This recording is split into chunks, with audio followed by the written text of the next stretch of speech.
Olá, amigas e amigos do NEPOM, sejam todos bem-vindos. Que nos envolva a energia amorosa do nosso Mestre Jesus. Estamos hoje iniciando a temática do mês de setembro do Núcleo Espírita da Polícia Militar, personagens do Espiritismo. Personagens aqui entendido como a pessoa que se destaca por suas qualidades, por suas singularidades, por seu comportamento. E ao longo do mês nós vamos constatar que essas pessoas se destacaram e ainda hoje se destacam e fazem parte de nossas vidas. Também uma homenagem ao nosso Setembro Amarelo, quando estamos intensificando a divulgação da valorização da vida, de que viver vale a pena, nós lembramos que a doutrina espírita nos prova que essa nossa jornada terrestre é muito importante. É muito importante na nossa evolução espiritual, na nossa jornada de espírito imortal que somos. Então, nada melhor do que esses personagens que demonstraram na própria vida a persistência ante os obstáculos, as dificuldades, porque sabiam que viver vale a pena. E por saberem disso e acreditarem, deixaram um legado à humanidade, que é esse legado que nós agora estamos aproveitando e que possamos realmente fazer um bom proveito de todo esse conhecimento trazido até nós. Nós vamos fazer uma leitura do Evangelho e logo após nós vamos passar para a nossa palestrante de hoje, Luísa Teles, que é colaboradora presencial de nossa casa e a partir de agora colaboradora virtual também. Luísa, receba o nosso carinho e a nossa gratidão, seja sempre fortalecida na sua caminhada. E o nosso primeiro personagem de hoje é Allan Kardec, o codificador.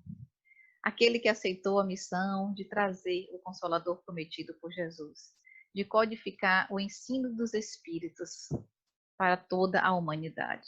Receba também Allan Kardec a nossa imensa gratidão. Vamos à leitura do Evangelho. O Evangelho segundo o Espiritismo, capítulo 19, a fé transporta montanhas. Nós vamos ler o item 9, que comenta a parábola da figueira que secou. A figueira que secou é o símbolo dos que apenas aparentam propensão para o bem, mas que, em realidade, nada de bom produzem. Dos oradores que mais brilho têm do que solidez, cujas palavras trazem superficial verniz, de sorte que agradam aos ouvidos, sem que, entretanto, revelem, quando percrustadas, algo de substancial para os corações. É de se perguntar que proveito tiraram delas os que as escutaram. Simboliza também todos aqueles que, tendo meio de ser úteis, não o são. Todas as utopias, todos os sistemas ocos, todas as doutrinas carentes de base sólida. O que as mais das vezes falta é a verdadeira fé, a fé produtiva, a fé que abala as fibras do coração, a fé, numa palavra, que transporta montanhas. São árvores cobertas de folhas, ora embaldas de frutos. Por isso é que Jesus as condena à esterilidade, porquanto o dia virá em que se acharão secas até a raiz. Quer dizer que todos os sistemas, todas as doutrinas que nenhum bem para a humanidade houverem produzido, cairão reduzidas a nada. Que todos os homens deliberadamente inúteis por não terem posto em ação os recursos que traziam consigo, serão tratados como a figueira que secou. Que Jesus nos abençoe e que a nossa fé seja aumentada. Que tenhamos a fé que transporta montanhas e que sejamos árvores frutíferas. Vamos à nossa palestra. Olá, amigos e amigas do Núcleo Espírita da Polícia Militar. É com grande alegria e grata satisfação que estou aqui com vocês, de forma virtual, uma vez que estamos passando por um momento de pandemia e não é possível estarmos juntos presencialmente, mas muito feliz de poder conversar um pouco com vocês sobre o tema de hoje. Antes de iniciarmos a conversa sobre o tema, desejo rogar aos bons espíritos amigos, aos benfeitores espirituais e ao Mestre Jesus, que nos ampare, nos guie, nos intua, para que tudo que for conversado aqui sirva de alguma maneira, né, para cada um de vocês, seja útil para a vida de vocês. E eu, né, fui agraciada com um tema muito especial. O tema do mês do NEPOM, pelo que foi me passado, é para falar sobre personalidades espíritas. E eu fui agraciada, né, com uma personalidade muito especial para todos nós espíritas, né? Sem ele, talvez nós não estivéssemos nem aqui falando sobre espiritismo. Eu fiquei, né, a mim foi dado o tema para falar sobre o nosso querido codificador, Allan Kardec. Então eu, né, me sinto muito feliz e honrada de poder falar de Allan Kardec, visto que depois que conheci a doutrina espírita, né, houve em mim muitas transformações para melhor. Daí eu ser muito grata a essa figura que é Allan Kardec, sem idolatrias, mas sinto muita gratidão, né, por este homem que abdicou de si mesmo para poder codificar os ensinamentos dos espíritos a fim de que servisse para toda a humanidade. E antes de falarmos um pouco algumas questões biográficas e alguns fatos da vida de Kardec, em todo o processo da codificação, né, eu gostaria de trazer aqui algumas notícias mais recentes, né, que eu pude verificar. Né. Uma delas é falar, né, sobre o filme de Allan Kardec, que foi lançado no ano passado, em maio do ano passado. Quem não viu ainda há a possibilidade de ver. Esse filme está numa plataforma de filmes e vídeos na internet, então é possível ver o filme de Allan Kardec, que se chama Kardec, a história por trás do nome. Então, assim, é uma dica para vocês de filme.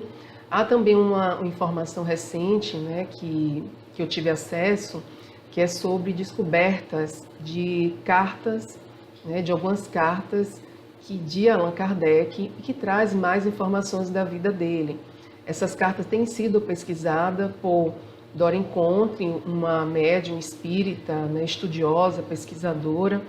Ela vem se debruçando sobre essas cartas para poder descobrir e desvendar um pouco mais da vida do codificador. E há uma curiosidade sobre a vida dele, é que antes nós, né, tínhamos conhecimento de que Kardec não havia tido filhos, mas nessas cartas, Doreen Conte, ela descobriu, né, Kardec fazendo referências em muitos momentos a uma menina, né, chamada Louise, né, até a minha xará, e que se coloca aparentemente a partir dos relatos das cartas e que parece ser uma filha adotiva de Allan Kardec. Então essa é uma informação que surgiu, é uma informação recente, e também talvez nós venhamos a descobrir mais outras coisas da vida de Kardec a partir dessas cartas, né? E quando elas forem realmente divulgadas de uma forma mais ampla. Há uma série também, que essa é uma notícia ainda mais recente, mais fresca, como dizem, né? É sobre uma série que foi feita recentemente, foi lançada em julho, em um canal fechado. Eu não tive acesso a essa série, é de um canal fechado, mas daqui a algum tempo pode ser também que essa série seja mais amplamente divulgada. E o nome da série é Em Busca de Kardec, quem tiver a possibilidade de ver, né? É uma dica interessante. Essa série fala de um pai, né? O protagonista é um cineasta francês.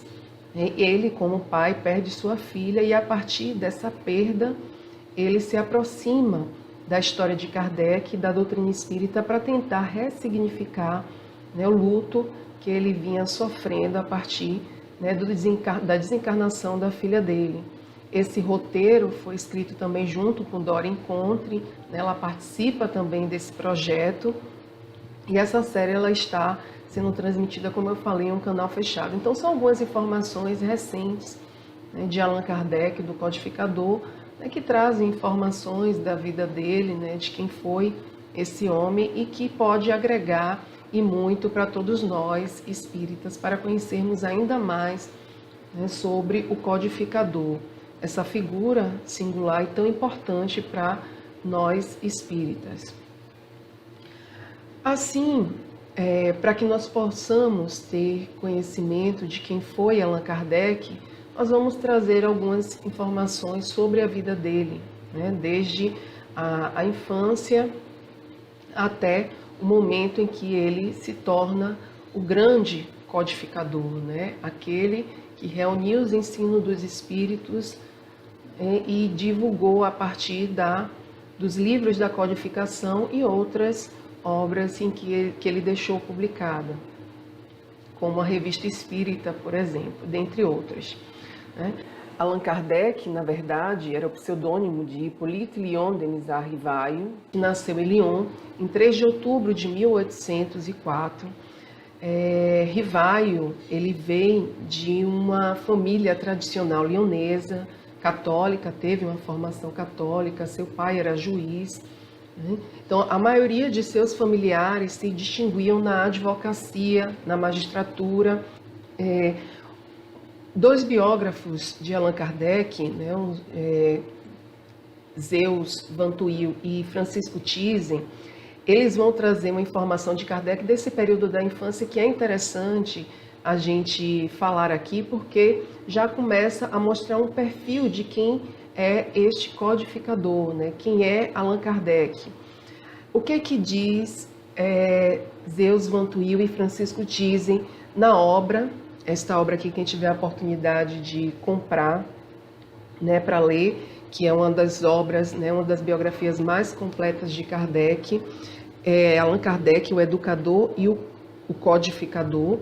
Então eles dizem nessa obra, diz assim: bem cedo, Kardec, o menino se revelou altamente inteligente e perspicaz observador, sempre compenetrado de seus deveres e responsabilidades, denotando franca inclinação para as ciências e para os assuntos filosóficos. Então nós vemos aqui, nessa informação que nos trazem os biógrafos de Kardec, que desde cedo Kardec já tem um perfil mais voltado para essa percepção mais científica, observadora, e que será de grande valia e importância, né, para a codificação da doutrina espírita. Assim, essas qualidades que seus biógrafos apontam de Rivaio, elas serão reforçadas e melhor desenvolvidas quando Rivaio ele passa a ser educado pelo pedagogo, né, Johann Pestalozzi, um eminente pedagogo da época e que tinha uma pedagogia extremamente revolucionária, né, voltada para a formação do ser, né, através do amor, do respeito a educando e não só da transmissão de conhecimento. Então, Kardec ele vai desenvolver ainda mais muitas de suas potencialidades a partir do momento em que ele passa a estudar neste Instituto Yverdon. Né? Só para vocês terem uma noção do quão importante era este instituto e como a pedagogia de Pestalozzi era revolucionária. E nós vamos ver ainda aqui na biografia de Kardec, de Zeus Van Tuyl e Francisco Thyssen, que diz assim: línguas, raças, crenças, culturas e hábitos diferentes ali se misturavam, aprendendo as crianças e os jovens, na vivência escolar, a lição da fraternidade, da igualdade e da liberdade. De tal maneira esses ideais ficaram enraizados na alma de Rivaio, que muitos anos mais tarde, relembrando-se talvez da grande família unida de Yverdon, ele afirmava constituírem por si sós o programa de toda uma ordem social que realizaria o mais absoluto progresso da humanidade, se os princípios que eles exprimem pudessem receber integral aplicação.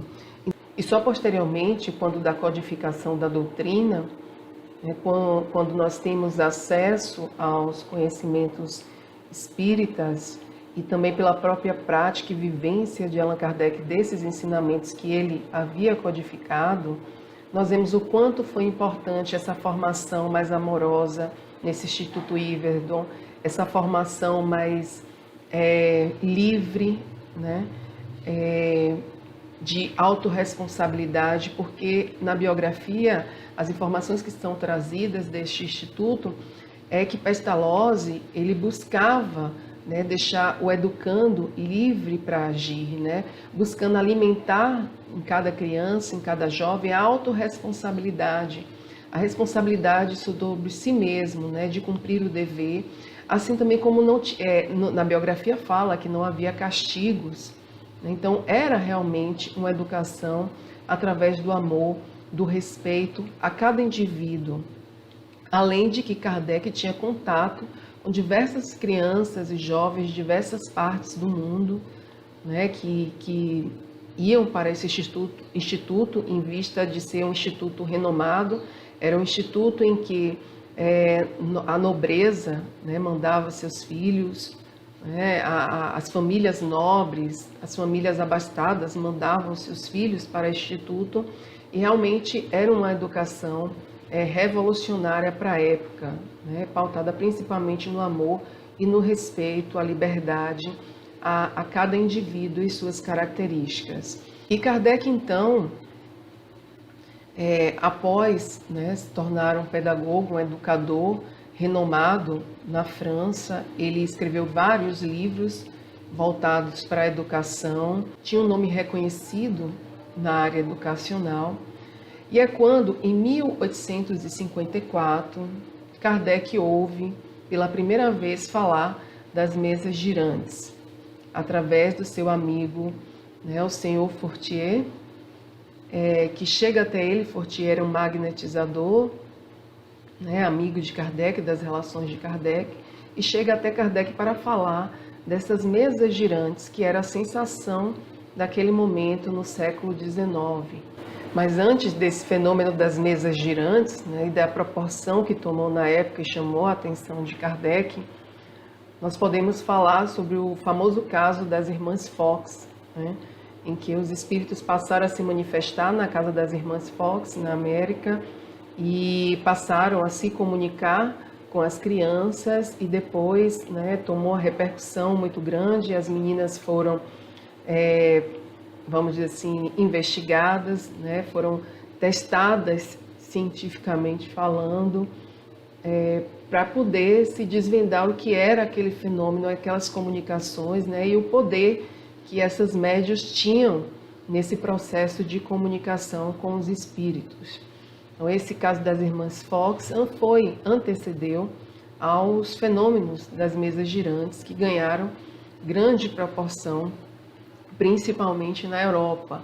Mas, inicialmente, era puro divertimento, né? Esses fenômenos aconteciam e as pessoas tratavam como puro divertimento. Havia algumas pessoas que ainda se interessavam, né, em saber como que acontecia, mas em geral ficava mais na superficialidade, né, não se aprofundava mesmo em tentar se entender o que era esse fenômeno.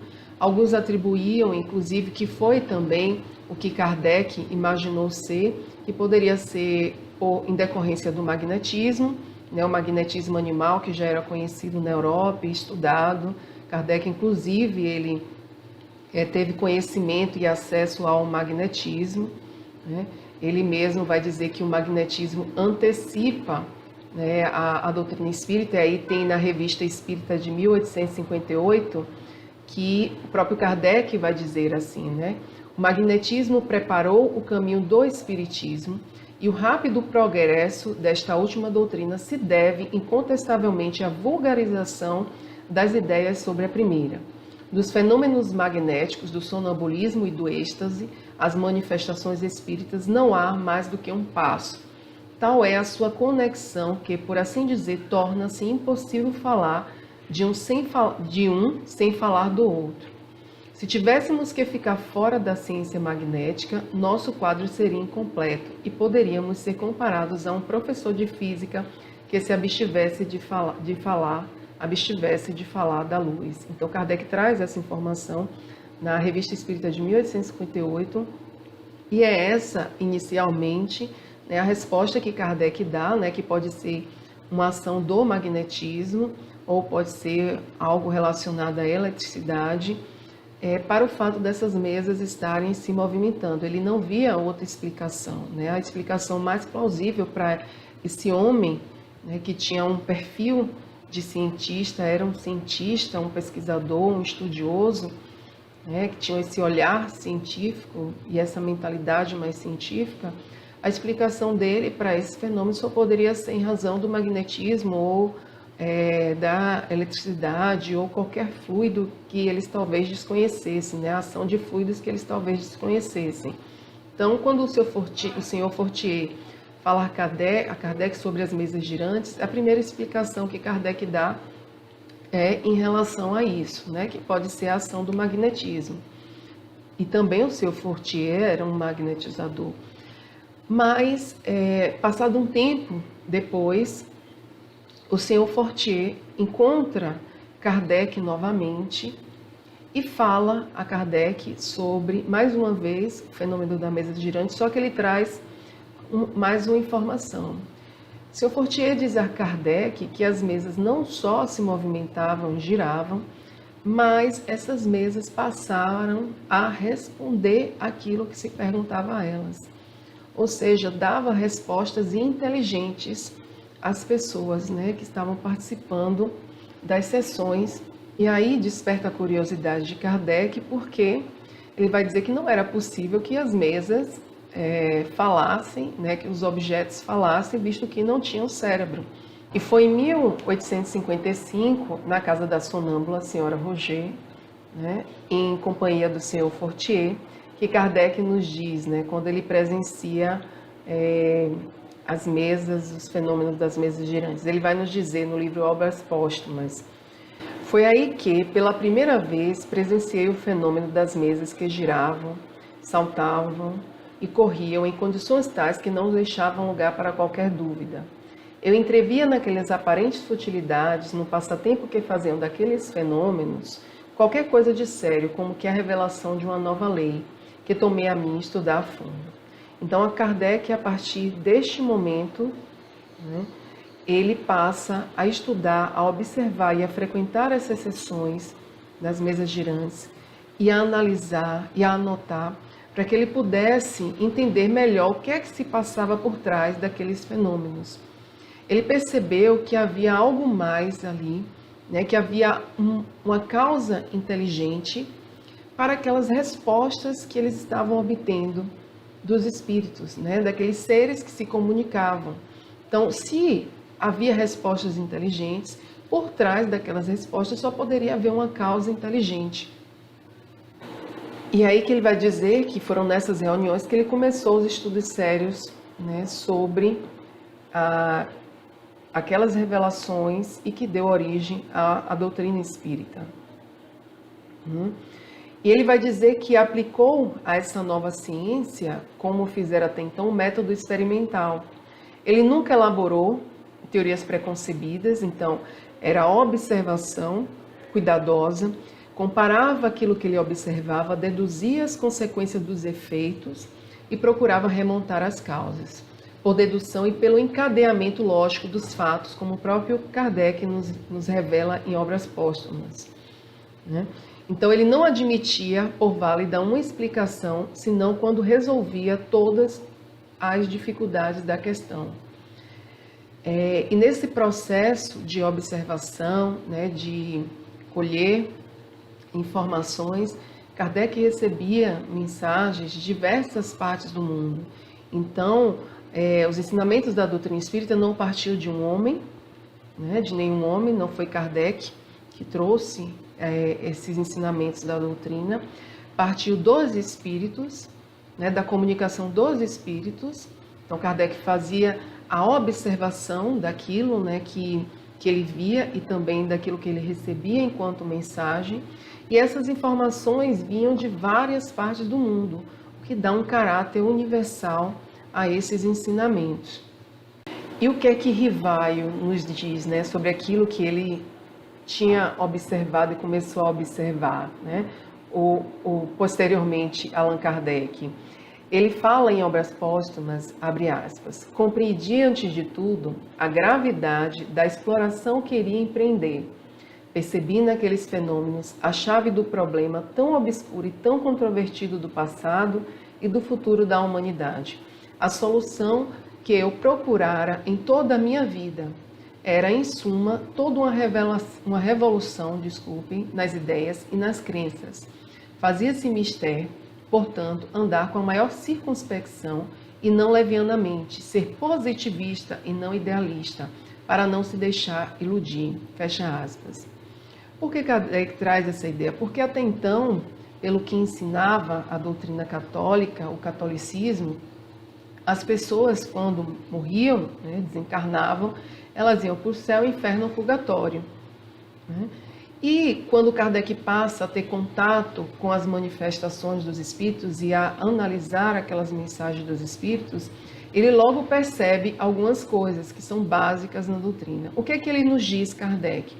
Ele vai dizer que uma das coisas principais que ele percebeu é que os espíritos que estavam se comunicando eram espíritos daquelas pessoas que haviam acabado de desencarnar, que desencarnavam, e que mantinham a mesma personalidade, não virava anjo, como muitas pessoas até acreditam até hoje, acredito até hoje, o que vira anjo ou que vai para o inferno. Por isso ele passou, a partir daí, a ter muito cuidado na avaliação e na análise daquilo que os espíritos traziam para ele, revelavam para ele.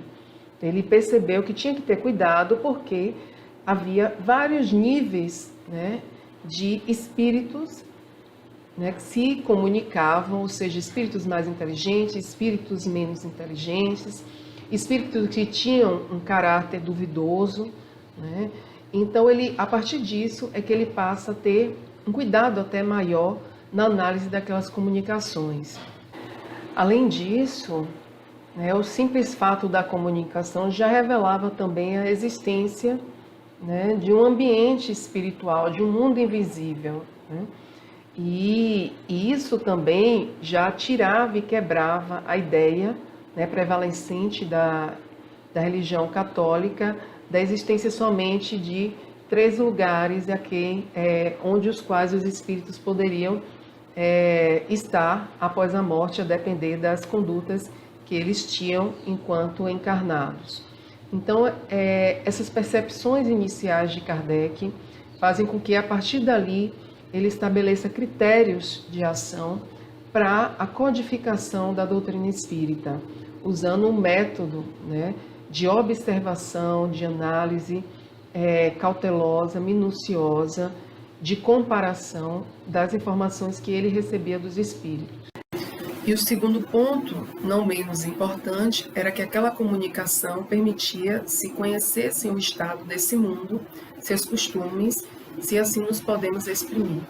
Assim, Kardec via aqueles espíritos que estavam comunicando como os informantes do mundo espiritual.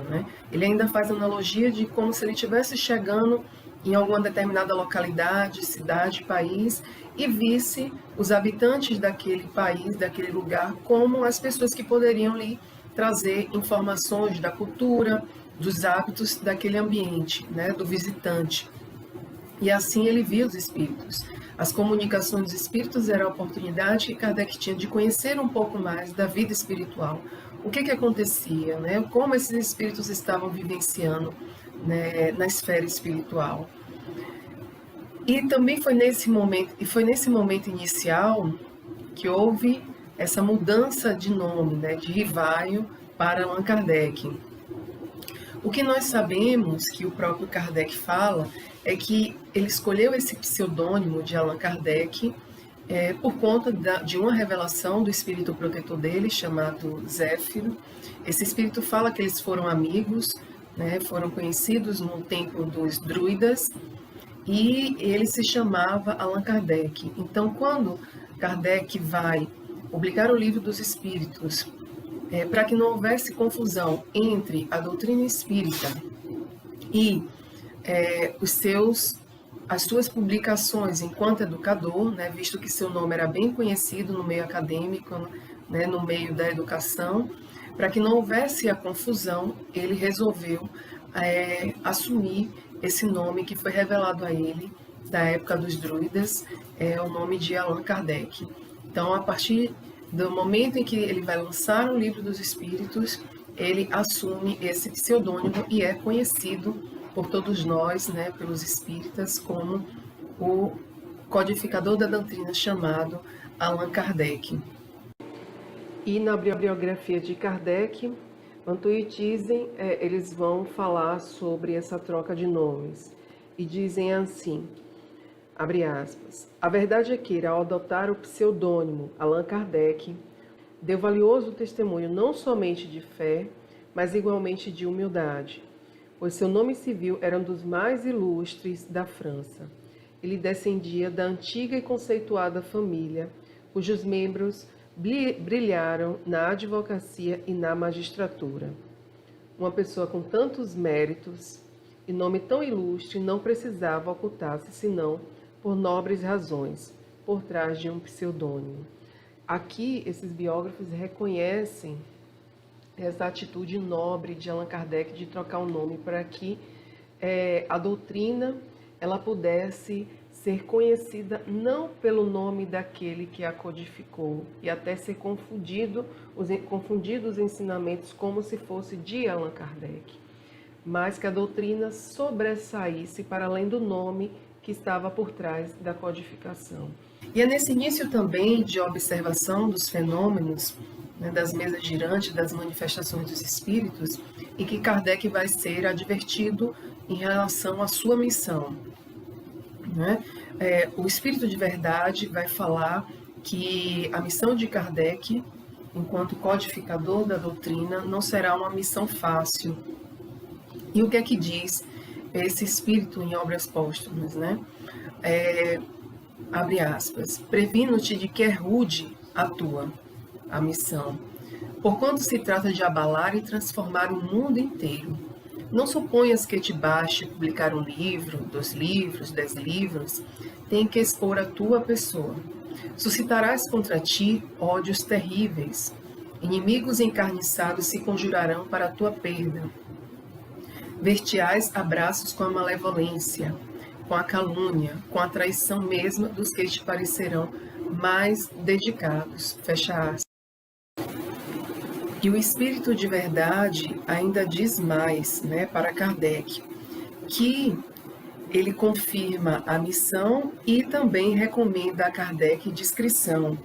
E aí fala, recomendo-te muito a discrição, se quiseres sair-te bem. Não esqueças, podes triunfar como podes falir. Neste último caso, outro te substituiria, porquanto os desígnios de Deus não assentam na cabeça de um só. Né? Havia essa possibilidade de falir, porque Kardec era humano e ainda não era um espírito perfeito, apesar de ter sido, que a gente entende, um espírito que foi preparado durante muitas encarnações para que assumisse essa missão. Né? Mas o Espírito de Verdade diz que ele pode sim falir. Mas mesmo diante dessas revelações, né, de toda a dificuldade que foi colocada para ele, então o Espírito de Verdade não prometeu, né, uma missão tranquila, né, ao contrário, seria uma missão em que até amigos, né, poderiam trair. Mesmo assim, diante de tal revelação, Kardec se mantém firme no propósito de codificar a doutrina espírita. E ele vai nos dizer, como diz Zeus Van Tuyl e Francisco Thyssen, em imitação à Virgem Maria, Rivaio, Allan Kardec, elevou uma prece ao Criador. Nestes termos, aí eu vou ler agora a prece. Senhor, pois que te dignaste lançar os olhos sobre mim, para cumprimento dos teus desígnios, faça-se a tua vontade. Está nas tuas mãos a minha vida. Dispõe do teu servo. Reconheço a minha fraqueza diante de tão grande tarefa. A minha boa vontade não desfalecerá. As forças, porém, talvez me traiam. Supre a minha deficiência, dar-me as forças físicas e morais que me forem necessárias. Ampara-me nos momentos difíceis e com o teu auxílio e dos teus celestes mensageiros, tudo envidarei para corresponder aos teus desígnios. E aí nós vemos, a partir desse relato, o quão grande era este espírito, né? Mesmo com todas as dificuldades que foram apresentadas para ele, ele se manteve firme no objetivo de cumprir a sua missão, né? Mesmo sabendo que teria que renunciar à sua própria vida para poder cumprir, então, os desígnios de Deus. E o primeiro resultado positivo, né, da aceitação dessa missão, e depois das pesquisas e observações que ele fez em relação às manifestações, eis que surge o Livro dos Espíritos em 18 de abril de 1857. O primeiro exemplar, a primeira edição do Livro dos Espíritos foi com 501 perguntas, né, que Kardec fazia aos espíritos e eles respondiam. E o Livro dos Espíritos foi lançado com o pseudônimo já de Allan Kardec, como eu falei, para que não houvesse confusão entre o educador, o pedagogo Rivaio e o codificador da doutrina, Allan Kardec, para que não houvesse confusão, ele assume no lançamento do Livro dos Espíritos, o pseudônimo de Allan Kardec. Depois do lançamento da primeira edição do Livro dos Espíritos, foi lançada a segunda edição, né, já revista e ampliada com mais perguntas e respostas, como no formato atual. E além do Livro dos Espíritos, outros livros foram lançados posteriormente por Kardec, né, que formam o que chamamos de Pentateuco Kardeciano, que foi o Livro dos Médiuns, de 1861, depois o Evangelho segundo o Espiritismo, de 1864, o livro O Céu e o Inferno, de 1865, e o livro A Gênese, de 1868, além de outras obras complementares também de Kardec, da Revista Espírita que ele escreveu. E assim falaremos um pouco sobre a grandeza desse homem que foi Allan Kardec. No discurso de um dos seus amigos, o Sr. Millet, no túmulo de Kardec, ele vai dizer que a tolerância absoluta era a regra de Allan Kardec. Seus amigos, seus discípulos, pertenciam a todas as religiões, israelitas, muçulmanos, católicos e protestantes de todas as seitas, de todas as classes, ricos, pobres, sábios, livres pensadores, artistas, operários e etc.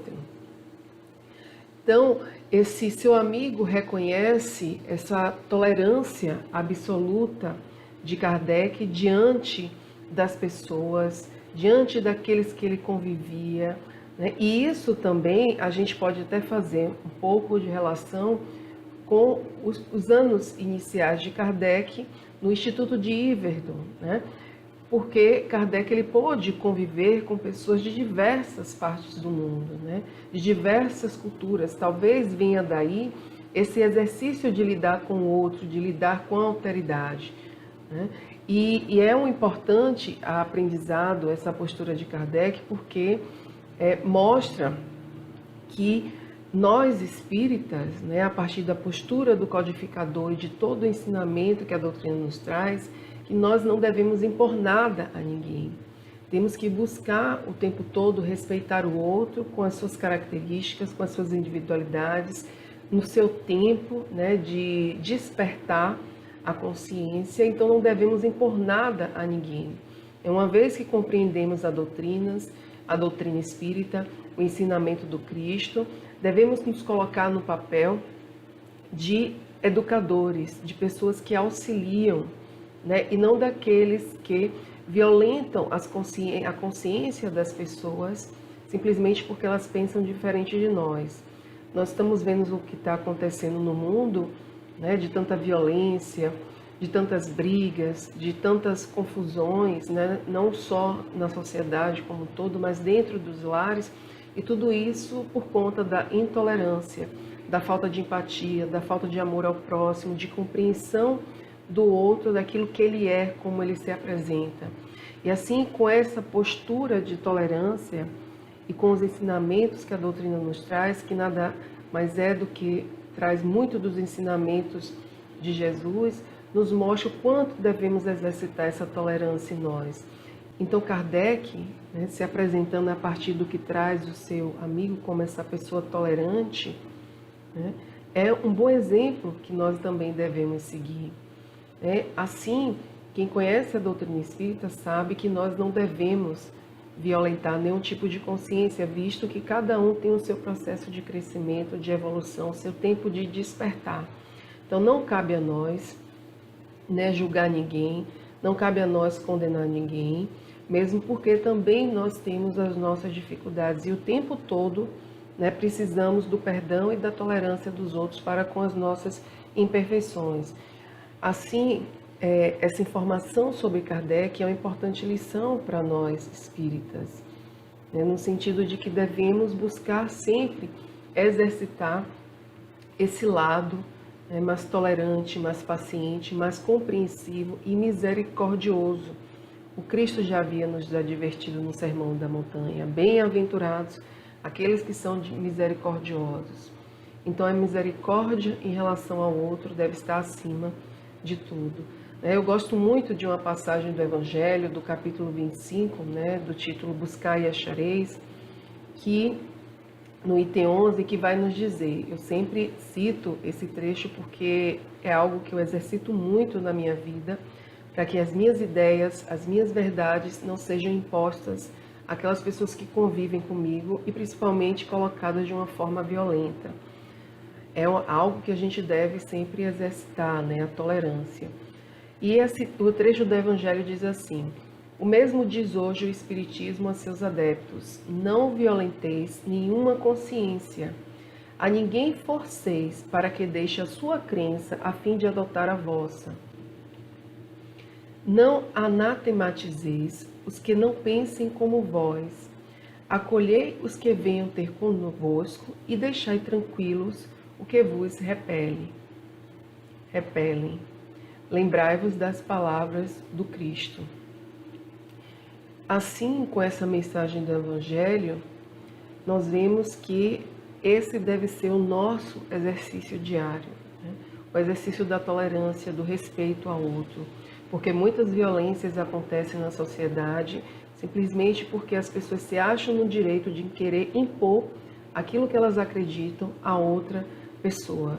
Nós não temos o direito de dizer ao outro o que é que ele deve fazer. Uma coisa é orientar e educar, outra coisa é querer impor a nossa verdade ao outro. Na verdade, mais do que palavras, é necessário que a gente dê o exemplo, né?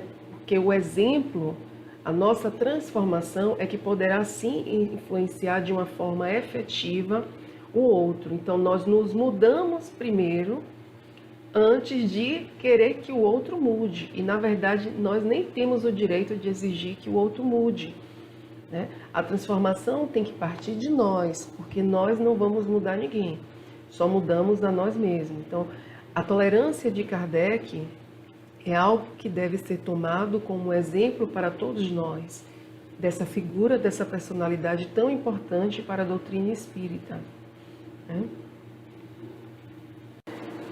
Então são as nossas ações que vão dizer muito sobre nós, né? E não as palavras, porque a gente pode ficar falando, né, tudo que a gente aprendeu no Espiritismo, mas se a gente não coloca em prática aquilo que a gente aprendeu, de nada valem as palavras, né? Ainda no discurso do Senhor Millet, né, perante o túmulo de Kardec, ele vai dizer assim, né, falando dessa grandeza de espírito de Kardec. Ele vai dizer: precisaria de preces aquele cuja vida inteira não foi senão um longo ato de piedade, de amor a Deus e à humanidade? Então, precisaria Kardec de prece? É claro que a gente sempre ora, né? A gente sempre pede por esses espíritos mais elevados do que nós, né? Mas, na verdade, nós precisamos mais do que eles, né? E como o senhor Millet, amigo de Kardec, fala, ele vai dizer: precisa alguém que teve toda uma vida de amor a Deus, amor à humanidade, amor ao próximo. Assim, o senhor Millet nos diz que Kardec não precisava necessariamente de preces, apesar de eles fazerem preces para Kardec, porque a vida dele era como, podemos até inferir, como se fosse uma verdadeira prece de amor, né? Elevando o pensamento a Deus, né? Auxiliando a humanidade. Olha o legado que ele nos deixou. Ele passou por tantas dificuldades para deixar essa doutrina que tanto nos auxilia, né? Que tanto auxilia a humanidade, vem contribuindo para o progresso espiritual das pessoas. E continuando ainda no entendimento do que foi essa personalidade, né, Allan Kardec, o codificador, há uma passagem interessante da vida dele que nós encontramos em Obras Póstumas e fala sobre a tiara espiritual. Kardec ficou sabendo de uma médium muito boa que lia as mãos. Em um determinado momento, ele resolveu ir visitar essa médium, a senhora Cardone. E a médium, ao ver Kardec, né, fazendo a leitura de mãos, apesar de Kardec afirmar em Obras Póstumas que ele não acreditava que ela lia a mão, né, mas que ela tinha uma espécie de dupla vista e podia ver algumas coisas, mas não necessariamente por conta da leitura da mão, né? Kardec deixa isso muito claro no seu relato. Só que essa médium, ela vai dizer a Kardec: nasceste com grande abundância de recursos e de meios intelectuais, extraordinária força de raciocínio. Formou-se o vosso gosto governado pela cabeça, moderais a inspiração pelo raciocínio, subordinais o instinto à paixão, à intuição, ao método, à teoria. Tiveste sempre pendor para as ciências morais, amor da verdade absoluta, amor da arte definida. E continua a médium como se estivesse lendo a mão de Kardec e diz, né? Vejo aqui o sinal de uma tiara espiritual. É bem pronunciado, vede, ela fala, né? E Allan Kardec diz: olhei e nada vi de particular. E Kardec pergunta: que entendeis? Perguntei-lhe por tiara espiritual. Quereis dizer que serei papa? Se tal houvesse de acontecer, não seria de certo nessa existência. E eis que a médium responde a Kardec dizendo: deveis notar que eu disse tiara espiritual, o que significa autoridade moral e religiosa, e não soberania efetiva. E mesmo com a revelação dessa tiara espiritual e da explicação da médium, Kardec ele não dá muita importância a essa revelação, ele nos fala. A médium disse algumas coisas que ele concordou, outras que ele não concordou e corrigiu, né? Ele relatou em Obras Póstumas, mas como o Livro dos Espíritos acabava de ser lançado, ele não podia prever, né, os resultados do lançamento do Livro dos Espíritos. Kardec diz que não deu muita importância a essa revelação. Mas passado o tempo, né, depois de tudo que aconteceu para a doutrina espírita, e Kardec sendo reconhecido como a principal figura do espiritismo, né, o orientador maior, o mentor de todos os espíritas da época, ele encontra novamente a médium que havia falado da tiara espiritual, e a médium fala, né, como que, veja, né, tudo se comprovou que eu disse, né, e ela vai dizer assim: em suma, o Senhor conquistou, sem a buscar, uma posição moral que ninguém lhe pode tirar, dado que, sejam quais forem os trabalhos que se elaborarem depois dos seus, ou concomitantemente com eles, o Senhor será sempre o proclamado fundador da doutrina. Logo, em realidade, está com a tiara espiritual, isto é, com a supremacia moral.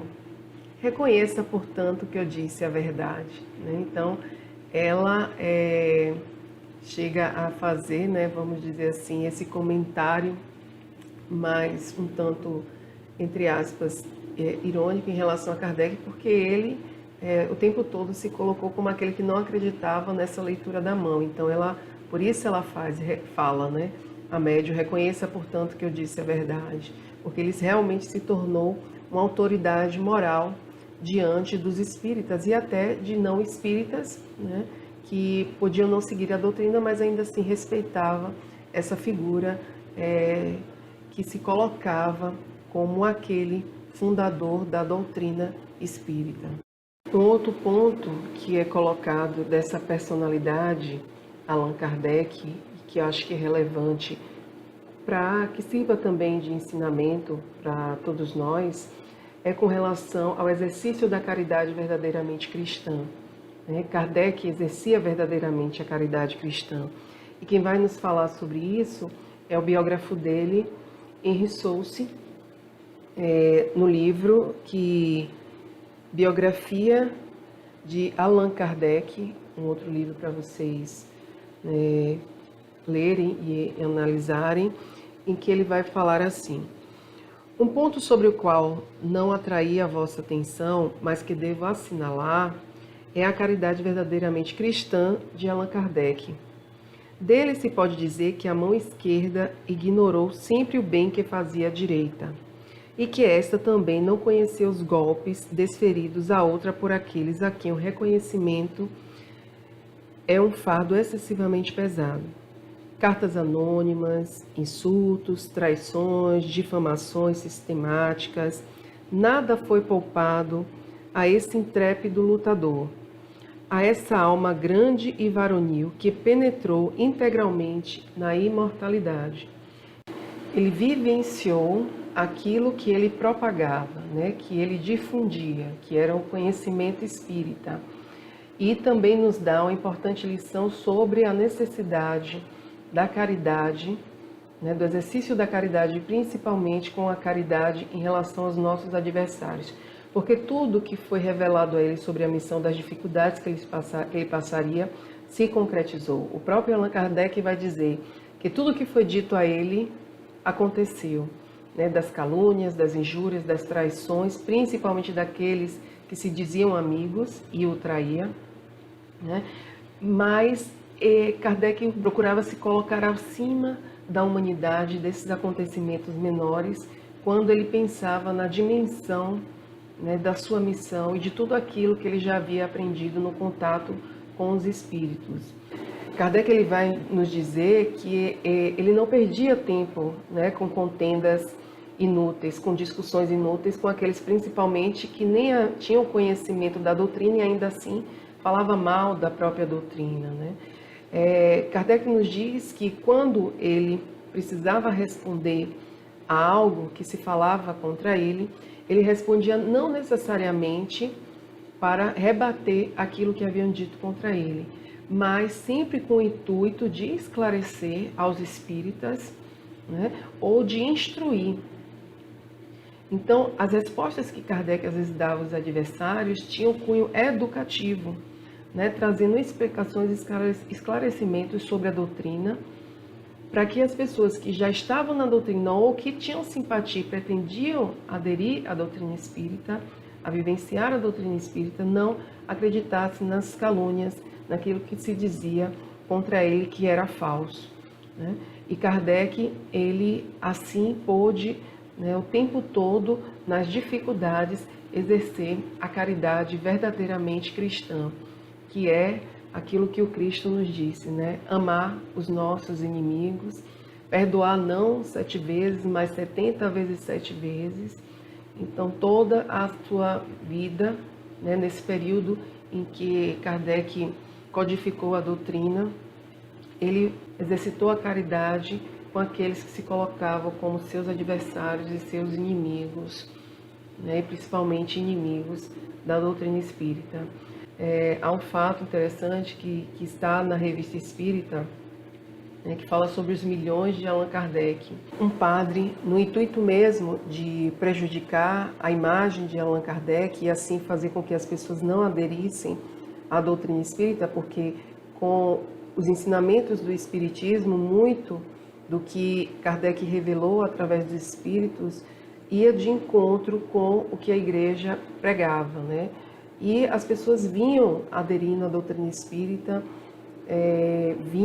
vinha crescendo números de pessoas que se assumiam espíritas, e é quando esse padre, nessa tentativa de fazer com que a doutrina fosse difamado, e Allan Kardec fosse difamado, vai dizer que a Kardec tinha milhões, né? Então, quais foram as acusações do padre?